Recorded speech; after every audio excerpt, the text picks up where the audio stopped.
മക്കളെ എല്ലാവർക്കും നമസ്കാരം. ഞാനിന്ന് വന്നിരിക്കുന്നത് കണ്ടില്ലേ, തക്കാളിയും തൈരും ഉപയോഗിച്ച് പെട്ടെന്ന് തയ്യാറാക്കാൻ പറ്റുന്ന ഒരു വളരെ രുചികരമായിട്ടുള്ള ഒരു തക്കാളി തൈര് കറിയാണ്. നമ്മുടെ വീട്ടിൽ കറി വെക്കാനൊന്നും ഇല്ലെങ്കിലും പെട്ടെന്നൊരു വിരുന്നുകാർ വന്നാൽ നമുക്ക് പെട്ടെന്ന് തൈരും തക്കാളി ഉണ്ടെങ്കിൽ ഇങ്ങനെ ഒരു കറി വെക്കാം. നല്ല കട്ടി തൈര്, പുളിയില്ലാത്ത കട്ടി തൈരായിരിക്കണം ഇതിന് വേണ്ടുന്നത്. അതുപോലെ തന്നെ തേങ്ങായും അരയ്ക്കുന്നില്ല. നമ്മളൊരു പ്രത്യേക രീതിയിലാണ് ഈ രുചികരമായിട്ടുള്ള കറി തയ്യാറാക്കിയത്. കണ്ടില്ലേ, കട്ടി തൈരും തക്കാളിയും സവാളയും പച്ചമുളകും തേങ്ങ ചേർക്കാതെ പ്രത്യേക രീതിയിലാണ് ഇത് തയ്യാറാക്കിയത്. വളരെ രുചിയാണ്. കഴിക്കാത്ത കുഞ്ഞുങ്ങളും ചോറ് കഴിക്കും. അതേ രീതിയിലുള്ള നല്ലൊരു തൈര് തക്കാളി കറിയാണ്. ഇതെങ്ങനെയാണ് തയ്യാറാക്കിയിരിക്കുന്നത് നമുക്ക് വീഡിയോ കണ്ടെങ്കിൽ മാത്രമേ മനസ്സിലാവുള്ളൂ. നമുക്ക് വീഡിയോയിലേക്ക് പോകാം. മക്കളെ, നമ്മൾ അതിനായിട്ട് എടുത്തിരിക്കുന്ന ചേരുവകളാണ് ഇതെല്ലാം കേട്ടോ. തക്കാളിയാണ് ഇതിൻ്റെ പ്രധാന ചേരുവ. അപ്പോൾ 2 തക്കാളി, പഴുപ്പുള്ള 2 തക്കാളിയാണ്. നമ്മൾ കുറച്ച് ആൾക്കാരല്ല ഉള്ളത്, അതനുസരിച്ച് അപ്പോൾ ഒരു 200 ml നല്ല കൊഴുത്ത കട്ട തൈര് എടുത്തിട്ടുണ്ട്. ഇതിനായിട്ട് നമുക്കൊരു 2 തക്കാളി മതി. പിന്നെ ഇതിന് നമ്മൾ തക്കാളി കറി കഴിക്കുമ്പോൾ തടയാൻ വേണ്ടി ഇതിനകത്തൊരു സവാളയും ചേർക്കുന്നുണ്ട്. പിന്നെ ഒരു 3 പച്ചമുളകും. നമ്മുടെ എരിവിനനുസരിച്ച് നമുക്ക് പച്ചമുളക് ചേർക്കണം കേട്ടോ. ഇതിപ്പോൾ നല്ല എരിവുള്ളതാണ്. തൈരിനൊന്നും ആദ്യം പച്ചമുളക് പാടില്ലല്ലോ, കുഞ്ഞുങ്ങൾക്ക് കൊടുക്കാനല്ലേ നമ്മൾ പ്രധാനമായിട്ടും എടുക്കുന്നത്. അപ്പോൾ നമ്മൾ ഇത് നല്ല എരിവുള്ള 3 പച്ചമുളകാണ്. പിന്നെ ഒരു കഷ്ണം ഇഞ്ചിയും എടുത്ത് ഞാൻ കട്ട് ചെയ്ത് വെച്ചിട്ടുണ്ട്. പിന്നെ കടുക് വറക്കാനുള്ള വറ്റൽമുളക്, കറിവേപ്പില, പിന്നെ ചെറിയ ഉള്ളിയൊക്കെ എടുത്ത് വെച്ചിട്ടുണ്ട്. നമുക്കിനി കറി തയ്യാറാക്കാനായിട്ട് ഞാനിതൊന്ന് നമ്മൾ സാധാരണ കട്ട് ചെയ്യുന്ന പോലെ ഒന്ന് കട്ട് ചെയ്തെടുത്തുകൊണ്ട് വരാം. നമ്മൾ സവാള കണ്ടി നീളത്തിൽ അരിഞ്ഞിട്ടുണ്ട്, ഇതേ രീതിയിൽ സ്ലൈസ് ചെയ്ത് അരിഞ്ഞിട്ടുണ്ട്. പിന്നെ നമ്മളിച്ചിരി മാംസമുള്ള തക്കാളി എടുക്കണം, കാരണം പാട്ടി തക്കാളി എന്നൊക്കെ പറയുമല്ലോ, അതാണ് നമുക്ക് പിന്നെ ഈ കറിക്കകത്ത് കിടക്കുമ്പം കാണാനും കഴിക്കാനും ഒക്കെ ആയിട്ടൊരു സുഖം. മറ്റേതാകുമ്പോൾ കൂടുതൽ വെള്ളമുള്ളതാണ്. അപ്പോൾ ഇതേ രീതിയിൽ അരിഞ്ഞ് വെച്ചിട്ടുണ്ട്. നമ്മൾക്ക് ഇനിയും പച്ചമുളക് ഞാൻ 2ആയിട്ട് കീറുന്നുണ്ട് കേട്ടോ, കീറിയില്ല, അങ്ങ് വിട്ടുപോയി. അപ്പോൾ നമുക്ക് കറി തയ്യാറാക്കാം, സമയം കളയേണ്ട, വളരെ പെട്ടെന്ന് ആക്കാൻ പറ്റുന്നൊരു കറിയാണ്. അപ്പോൾ നമുക്ക് കറി തയ്യാറാക്കാം. അതെ മക്കളെ, നമ്മുടെ ചട്ടിയിൽ വെള്ളമെല്ലാം തോർന്നിട്ടുണ്ട്. നമുക്കിനി ഇതിലേക്ക് വെളിച്ചെണ്ണ ഒഴിച്ചിടുക. ഇത് കൂടുതൽ ഈ ചട്ടി പിന്നെ നല്ലപോലെ അങ്ങ് ഉണങ്ങി കിട്ടാൻ വേണ്ടി നമ്മൾ ഫ്ലെയിമിനകത്ത് വെച്ചാൽ ചട്ടി ചിലപ്പോൾ പൊട്ടിപ്പോകും. അതുകൊണ്ട് ഞാൻ ഈ ഇതിനകത്ത് കിടന്ന് ചട്ടിയും ചൂടാകും, അപ്പോൾ എണ്ണയും ചൂടാകും. അപ്പം 1 ടേബിൾ സ്പൂൺ വെളിച്ചെണ്ണയാണ് ഒഴിച്ചു കൊടുക്കുന്നത്. നമുക്ക് അത് മതി കേട്ടോ, 1 ടേബിൾ സ്പൂൺ. അപ്പോൾ അതവിടെ കിടന്ന് എണ്ണയും മൂക്കും, നമ്മുടെ ചട്ടിയും ചൂടാകും. അപ്പോഴത്തേനും നമ്മുടെ ചട്ടിക്ക് കേടൊന്നും വരത്തില്ല. പിന്നെ എനിക്ക് പറയാനുള്ളത്, നമ്മളെപ്പോഴും ഇതുപോലെ പുളിയും ഉപ്പും ഒക്കെയുള്ള ഭക്ഷണങ്ങൾ പാകം ചെയ്യുമ്പോൾ നമ്മൾ മൺചട്ടി മാത്രമേ ഉപയോഗിക്കാവുള്ളൂ. ഒരു കാരണവശാലും അലൂമിനിയത്തിൻ്റെ പാത്രങ്ങൾ ഉപയോഗിക്കാൻ പാടില്ല കേട്ടോ. അപ്പോൾ അങ്ങനെ കൂടെ ഞാനൊരു സന്ദേശം തരികയാണ്. എല്ലാവർക്കും അറിയാൻ പാടില്ലാത്തവർക്കാണ് ഞാനിങ്ങനെ പറഞ്ഞു തരുന്നത് കേട്ടോ മക്കളെ.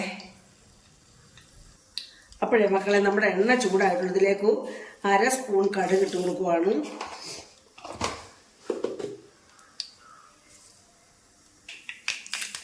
അപ്പോൾ നമ്മുടെ കടുക് പൊട്ടി ഇതിലേക്ക് ഒരു 1/4 സ്പൂൺ ഉലുവ ഇട്ട് കൊടുക്കുവാണ്. കടുക് പൊട്ടിയതിന് ശേഷം ഉലുവ ഇട്ട് കൊടുക്കുവാണ്, അല്ലെ ഉലുവ പൊട്ടത്തില്ല. അപ്പം നമ്മുടെ കടുക് ഉലുവായി പൊട്ടി നമുക്കിതിനകത്തേക്ക് ചെറിയ ഉള്ളിയുടെ ടേസ്റ്റ് കൂട്ടാനാണ് നമ്മളിങ്ങനെ കടുക് വറക്കുന്നത്. നമ്മളിനി ഇതിനകത്തേക്ക് നമ്മൾ സവാള ഇട്ട് മൂപ്പിക്കുന്നുണ്ടല്ലോ, അത് നമ്മൾ ഇട്ട് കൊടുക്കുവാണ് ഒരു ടേസ്റ്റിന് വേണ്ടി. പിന്നെ നമ്മൾ സാധാരണ ചെയ്യുന്ന പോലെ തന്നെ വറ്റൽമുളക് ഇട്ടു. പിന്നെ കറിവേപ്പ് നമ്മളെല്ലാം ഊരി വെച്ചിരുന്നതായിരുന്നു, കറിവേപ്പില ഇട്ട് കൊടുത്തു.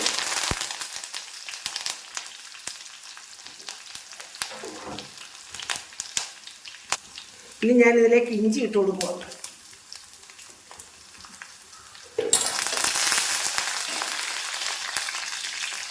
അപ്പോൾ ഇഞ്ചി ഇട്ട് മൂത്തിട്ടുണ്ട്. നമുക്ക് ഇതിനകത്തേക്ക് സവാള ഇട്ട് കൊടുക്കുക. സവാളയ്ക്ക് മൂപ്പാണല്ലോ, അപ്പോൾ നമ്മൾ സവാള ആദ്യം ഇട്ടൊന്ന് മൂപ്പിച്ചെടുക്കണം. ഇച്ചിരി ഉപ്പും കൂടെ ഇട്ട്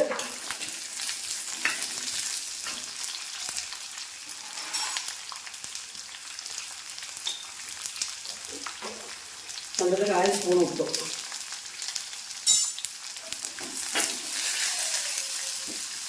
ഇട്ട് നമുക്കിതൊന്ന് വഴറ്റിയെടുക്കാമേ. വഴറ്റി മൂപ്പിച്ചെടുക്കണം, അല്ലാതെ ക്രിസ്പി ആവരുത് കേട്ടോ. സവാള എല്ലാം നമ്മൾ മൂത്തിട്ടുണ്ട്. നമുക്കിനി ഇതിലേക്ക് 1 സ്പൂൺ 1/4 സ്പൂൺ മഞ്ഞൾപ്പൊടി ചേർത്ത് കൊടുക്കാം.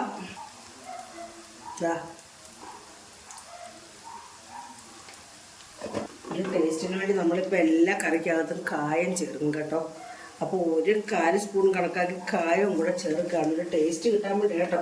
അപ്പം നമ്മളുടെയൊക്കെ കുടലിലൊക്കെ എല്ലാം വിഷയമുള്ള ആൾക്കാരാണ്. അപ്പം നല്ല ഗ്യാസിനൊക്കെ നല്ലതാണ് ഇത്. നമ്മുടെ സവാള ഏകദേശം വെന്ത് മൂത്തിട്ടുണ്ട്. നമുക്കിനി ഇതിലേക്ക് നമ്മുടെ പിന്നെ തക്കാളിയും പച്ചമുളകും കൂടെ ഇട്ട് കൊടുക്കാം. പച്ചമുളക് വെന്തുടയരുത്, അതുകൊണ്ടാണ് ഞാൻ ഇങ്ങനെ ഇട്ട് കൊടുക്കുന്നത്. ഇതൊന്ന് മൂത്ത് വരണം, അല്ലാതെ പച്ചമുളക് നേരത്തെ നമ്മൾ ഈ സവാള ഇട്ടാൽ വെന്ത് അങ്ങ് അലുത്ത് പോകും. നമുക്കിതിനകത്ത് കിടക്കാൻ തന്നെ ഒരു കാണണം. കിടന്ന് നമുക്കടുത്തൊന്ന് ഞെരടി കഴിക്കണം. അപ്പോൾ ഞാൻ സെപ്പറേറ്റ് ആക്കിയിട്ടിരിക്കുവാണ് കേട്ടോ.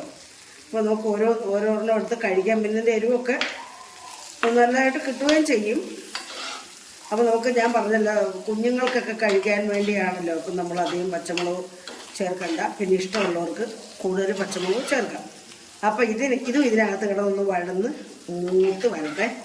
നമ്മുടെ പച്ചമുളകും നമ്മുടെ തക്കാളി കണ്ടില്ലേ, ഇതേ രീതിയിൽ നമ്മുടെ പച്ചമുളക് എന്നാണ്ട് ഇതേ രീതിയിൽ മൂത്തിട്ടുണ്ട്. നമ്മുടെ തക്കാളിയും വെന്ത് മൂത്തിട്ടുണ്ട്. നമ്മൾ വെള്ളം ഒന്നും ഒഴിച്ചില്ല. ഈ എണ്ണയ്ക്കകത്ത് കിടന്ന് നമ്മുടെ തക്കാളിയും വെന്ത് ചേരുവായിരുന്നു ഈ എണ്ണയ്ക്കകത്ത്. ഇപ്പം ഇതൊരു പ്രത്യേക ടേസ്റ്റാണ് കേട്ടോ. കഴിക്കാത്ത കുഞ്ഞുങ്ങളും ഈ തക്കാളിയുടെ പിന്നെ തൈര് കറി ആസ്വദിച്ച് ചോറ് കഴിക്കും കുഞ്ഞുങ്ങൾ, കഴിക്കാത്ത കുഞ്ഞുങ്ങൾ കണ്ടില്ലേ. അപ്പോൾ നമ്മുടെ പച്ചമുളക് നേരത്തെ കിട്ടാതെ അതങ്ങ് അലുത്ത് പോയാലും ഇപ്പോൾ തണ്ടിതേരി പരുവത്തിൽ നമുക്ക് മൂത്ത് കിട്ടിയിട്ടുണ്ട്. നമുക്കിത് ചോറിൻ്റെ കൂടെയൊക്കെ കഴിക്കാൻ വളരെ രുചികരമാണ്. ഇതിലേക്ക് നമുക്ക് തൈര് ഒഴിച്ചു കൊടുക്കാം. തൈര് ചേർത്ത് കൊടുക്കാം. നമുക്കിനി ഇതിലേക്ക് തൈര് ചേർത്ത് കൊടുക്കാം കേട്ടോ. തൈര് ഉടയ്ക്കൊന്നും വേണ്ട. ഞാൻ ആവശ്യത്തിനകത്ത് ഉപ്പിട്ടായിരുന്നു കേട്ടോ. നമ്മളിനി ഇതിനകത്ത് ഉപ്പിടാൻ പാടില്ല. നമ്മളിതിങ്ങനെ ഒന്ന് കൂട്ടി കണ്ടില്ലേ നമ്മുടെ കറി നല്ല നമ്മളതിന് ഇതൊന്ന് ചൂടായാൽ മതി. നമ്മളിതങ്ങ് തിളപ്പിക്കണ്ട. നമ്മുടെ നല്ല കറിയാണ് കണ്ടില്ലേ. നമ്മുടെ മക്കളൊക്കെ കഴിക്കാത്ത കുഞ്ഞുങ്ങളും ഇത് കറി ഉണ്ടെങ്കിൽ ഇഷ്ടാനുസരണം അവർ ചോറ് കഴിച്ചോളും കണ്ടില്ലേ. നല്ല തൈര് തക്കാളി കറി കണ്ടില്ലേ. ഇത് കൂട്ടി ചോറ് കഴിക്കാൻ വളരെ ടേസ്റ്റാണ്. ഞാൻ ഇതിപ്പോൾ നമ്മുടെ തൈര് പിരിഞ്ഞു ഒന്നും പോകത്തില്ല കേട്ടോ. നമ്മളിങ്ങനെ കൈവിടാതെ ഒന്ന് ഇളക്കി ഇങ്ങനെ വെച്ചിരുന്നാൽ മാത്രം മതി. കണ്ടില്ലേ നമ്മുടെ തൈര് തക്കാളി കറി ഇവിടെ റെഡി ആയിട്ടുണ്ട്. ഞാൻ ഉപ്പൊക്കെ നോക്കട്ടെ. നല്ല ഉപ്പുണ്ട്, നല്ല ടേസ്റ്റും ഉണ്ട് കേട്ടോ. മക്കളെ, അങ്ങനെ നമ്മുടെ തക്കാളി തൈര് കറി റെഡി ആയിട്ടുണ്ട്. നമ്മൾ ഇതിൻ്റെ പുറത്ത് കടുവൊന്നും താളിച്ചില്ല, കാരണം തയ്യാറാക്കിയപ്പോഴേ നമ്മൾ കടുവ് താളിച്ചായിരുന്നു. പക്ഷേങ്കിൽ നമ്മുടെ സവാളയൊക്കെ മൂത്ത് കഴിഞ്ഞപ്പോൾ ആ വെളിച്ചെണ്ണയ്ക്കകത്തുനിന്ന് കുറച്ച് വെളിച്ചെണ്ണ എടുത്ത് ഞാനൊരു നമ്മുടെ പാനിനകത്ത് ഇച്ചിരി മുളകും ഇട്ട് മൂപ്പിച്ച് ഒഴിച്ചിട്ടുണ്ടായിരുന്നു ഇതിൻ്റെ പുറത്ത് കേട്ടോ. അതൊരു ടേസ്റ്റ് കിട്ടാൻ വേണ്ടിയാണ് കേട്ടോ. അപ്പം അടുത്ത ഒരു നല്ല വീഡിയോ ആയിട്ട് വരുന്നവരേക്കും മക്കളെ എല്ലാവരും ആ ഓൾ ബട്ടനോടൊന്ന് എനാബിൾ ചെയ്തെങ്കിൽ മാത്രമേ ഞാനത് വീഡിയോസൊക്കെ കിട്ടുകയുള്ളൂ. അടുത്ത ഒരു വീഡിയോ ആയിട്ട് വരുന്നവരേക്കും മക്കളെ എല്ലാവർക്കും എൻ്റെ നന്ദി നമസ്കാരം കേട്ടോ.